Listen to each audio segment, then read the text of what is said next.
Ask yourself this question if you haven't done this audit. What do you do on a day-to-day basis? So like, think about your life, think about the errands that you run and things that if you sat there and thought about it, they're not a good use of your time, but you do it anyway because you're a creature of habit. You'll realize there's a huge cost to me being distracted, like a massive cost. So it is Monday the 21st of October. I'm going to pick up my coffee machine. I think it's worth a little unboxing. Don't ask me how I got here, but dropped the key, still got it. We have the coffee machine.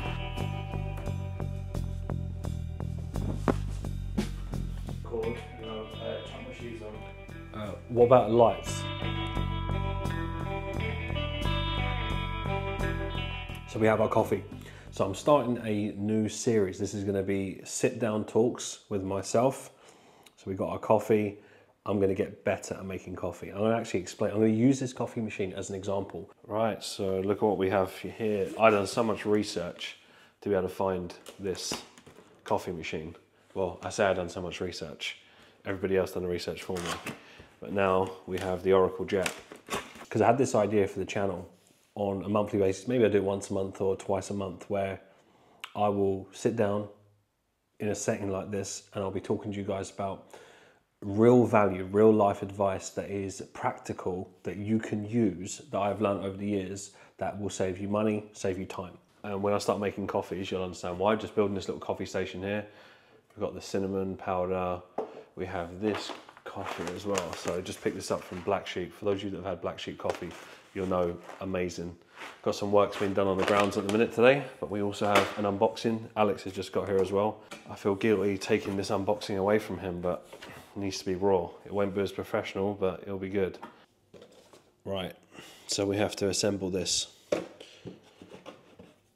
Beautiful. It's got a lot of weight to it as well. This is lovely. So we've got this, we're just going to call it this. And then we have this. Beautiful. Quality is fantastic. You can already tell. Maybe not that, whatever that is. Tell you what, I'm going to look back on videos and we'll see me going from an amateur to a professional barista. If you're coming to the channel for the very first time, you'll see that I talk about all different kinds of things, whether it's property, whether it's trading, finance, life advice, you name it.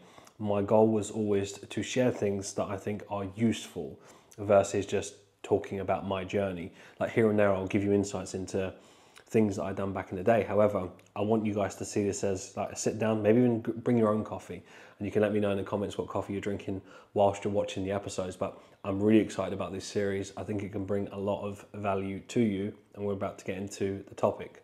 So I gave it a few attempts with this machine, and for any of you coffee connoisseurs, you're gonna have to let me know. I'm pretty much out of beans at this stage, so I'm gonna have to pick up some more tomorrow. But I think for the first time round, this was a good run. Got the copper cups, and I'm really excited to make this a proper coffee station. So there's a few other additional things that I want to bring to it, like a nice little mat, a few other little cleaning products to go with it. I started to realize once you're in, it's like octopus hands, getting everything sorted, but it's good. I'm really happy with the machine. I'm now going to perfect it to make sure I can get the best coffee.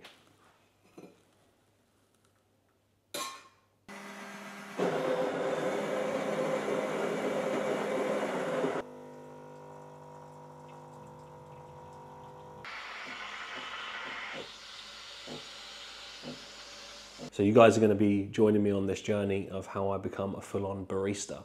And I'll tell you why I'm excited about the coffee machine, and this is what I wanted to bring to you guys. I didn't get this coffee machine because I wanted to save money. I got this coffee machine from a much deeper analytical reason. And you know what it was? I'm genuinely excited about the idea of making good coffee. I really am. I want to get to a point where I can make, really good coffee. Now this machine's wicked because it does espresso martini. So if the man Abdu is watching, he'll be excited for that. So it does all kinds of things: espresso martini, iced coffee. It's even got the temperature gauge for green tea. So for those of you that drink green tea, you'll know that the temperature has to be not as hot, so you can't have it boiling. And it's got everything, all the settings on there. You can save the drinks. It's connected to Wi-Fi. It's still got more of an old-fashioned look. So I'm really happy about that. But more so, I'm excited about just getting really good at making the best possible coffee.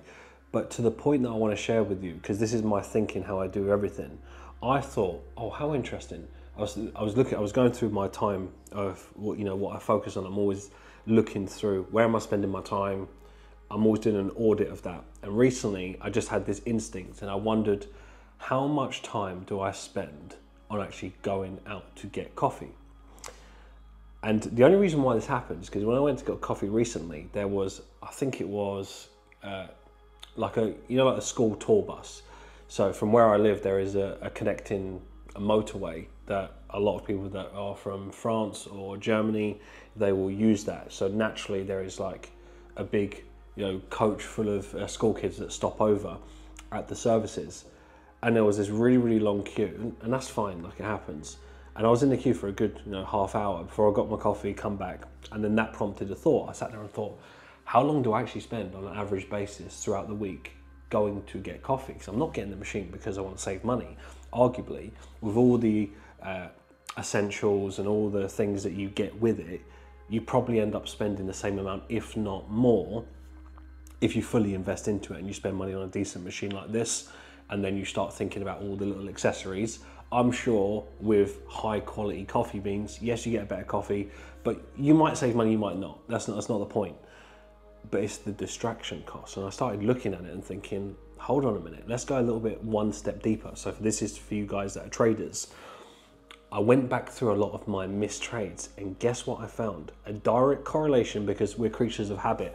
I know roughly the time when I go and get coffee, even to the point that you wouldn't even think about the time, but you just go and do the same thing every single day.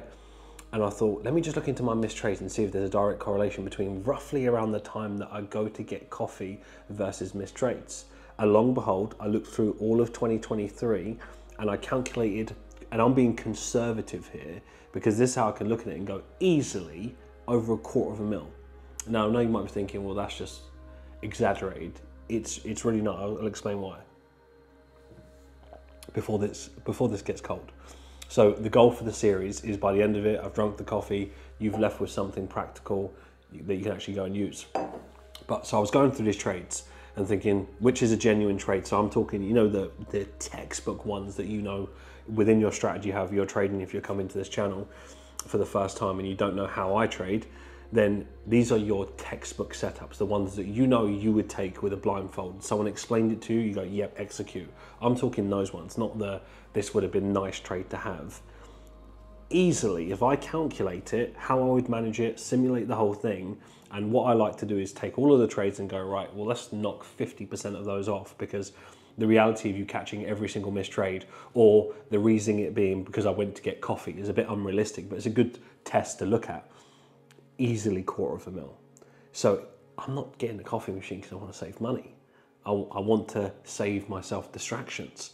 So ask yourself this question if you haven't done this audit.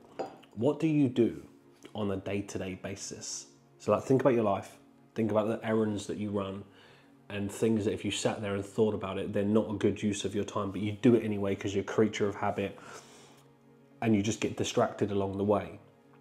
And then when you tie it to something like trading, if you are a trader, you'll realize there's a huge cost to me being distracted, like a massive cost. So when I look at things like, I don't do my ironing, right? I outsource all of these smaller things. Washing, outsourced. Ironing, outsourced. Cleaning, outsourced. I'm giving you examples around the grounds, like mowing the lawn. And of course we have quite a lot of lawn to mow, but you get my point. Outsourced, even if it was a smaller lawn, because it's not a personal good use of my time to do that. And the more I'm distracted by all of these errands, if I think about the average person, they go to work, they come home, they've worked all day, and then they've got more work at home. Now, some of you have kids, so you want to stay present for your kids. Some of you might be picking your kids up from school, like whatever routine that you have. And you realize along the way, there are so many of these micro distractions. Now, it's impossible to get rid of all of them, but I almost guarantee if you sat there and you'd done an audit, you'd be able to figure out a good couple of hours a day of distractions that stop you from either making money physically through placing trades that you missed, or working on your business, working on your mind, working on yourself, going to the gym if you're saying, oh, I don't have time to do this, I don't have time to do that. in one breath you'll say that, but in another breath you'll be more than comfortable wasting your time going to the pub or wasting your time doing something else. And then next week you'll complain that you don't really enjoy your job and there's no pathway for you to get to earning more money, and you're unsure whether it's worth taking the risk in learning a skill income like trading. You see my point? A lot of the times the opportunities are right in front of you, but what's stopping you get to that next level is yourself. And that's a hard analysis to come to. So I wanted to use this coffee machine as an example. I'm sitting there thinking about these little micro moments of how many times I spend going to the coffee shop. So it might take me 20 minutes to go there. I'm waiting, I could be waiting in line. And then by the time that I'm there and I'm doing something else and I'm distracted on the phone, like I'm not focused because I'm too busy doing that. That could be an hour. That could be an hour a day where I'm just going to get coffee. Now you might say, well, how much time are you really going to save if you do it yourself? Well, we'll see. When I've got octopus hands and I can do it really quickly, well, maybe I can do it in 5 minutes. At this stage, I'm probably on par. I'm taking just as long as I would have gone there. However, I'll get better, I'll get faster, and of course, better quality coffee, quality milk that I'm using, can make coffee for my mum as well. So like everything's in-house, I'm really pleased with it. I just wanted to share that lesson with you because these are subtle things that when people ask me, there's a reason why I'm telling you this, when people ask me, Mark, what helped you become successful? Or what do you think is important as part of success? It's usually these random things that you never would think about that play such a vital role in your ability to be successful. Like for example, the lesson I just shared. Another one would be outsourcing errands that are just not a good use of your time, because if you're an entrepreneur or you're a trader, that time is better for you to just focus on, you know, watching content, improving yourself. Like that time is useful to you. There is only so much you're going to get out of cleaning and ironing. Now, of course, I understand sometimes you don't have the luxury to outsource it and you have to step in, of course, but I'm saying the goal should be to get to a point that when you can outsource it, you should, because you think abundantly enough to understand that you having more of your time and using it to good things is going to yield you a bigger return. Things like organizing your clothes so you're not spending, again, people spend 30 minutes in the morning thinking about what to wear because they didn't plan out their uniform, so to speak, throughout the week. That's why when I buy something like this t-shirt, I'll have 7 more of them, and I'll have another color, I'll have 7 more of them. I feel like Simon Cowell at this point, but you get my point. Think about how many things you could do down to food, clothes, errands, you name it. If you got rid of those distractions, let me know in the comments if something is instinctively coming to you where you're thinking, do you know what, I'm distracted with this, this, and this. What if that is standing in the way for you getting to the next level? What if that could free up, what I'm saying is, what if it freed up an hour a day or 2 hours a day, where let's say that wasn't even allocated to trading, let's say that was just an hour a day to spend more time with your kids. Isn't that more worth it? Isn't that a better reward for you in and of itself? So don't do it just because I'm talking about trading. I'm talking it will benefit loads of areas of your life. Now, chances are a lot of you that are watching the channel will be someone who's either in trading, in Falcon, or interested in trading. And you'll give yourself many excuses for those of you that have been thinking about wanting to do this. But you're distracted anyway. Like your problem is not, can you allocate time to trading? It doesn't matter if you wanted to start a business. It doesn't matter if you wanted to take up a hobby. You would always find reasons not to do it because you're distracted by things that actually hold you back. So food for thought anyway. So this is the first series, the first episode of Coffee with Mark. I'm not sure what we're going to call this series yet. So you can let me know in the comments and maybe we'll pick the best one. What do you think could be the name of this series? Life advice with a cup of coffee? Coffee advice with Mark, who knows? Something with beans. I'm looking forward to hearing something creative, but I'm looking forward to this because next lesson it might be even shorter. I might even do a few of these where they're, you know, straight to the point, 5-minute episodes. You guys can give me some feedback, but I just thought, right, I was excited to share the coffee machine, how we're getting on with it, and before you know it, maybe part of the intro, you'll see me making a coffee each time. Who knows? I've got some creative ideas. But without further ado, I hope that's giving you something to think about generally. Get rid of distractions and you'll move much more forward in life. I can promise you that. It's helped me tremendously. And it's always been these little things. You just don't realize it to a later stage. So I want to save you time. Abosh. No, I can't do that. That's the Chinese guy, isn't it? Bosh. Not Chinese guy. That sounds super racist. I mean, the guy that orders Chinese. Let's get that one straight before anyone comes at me in the comments.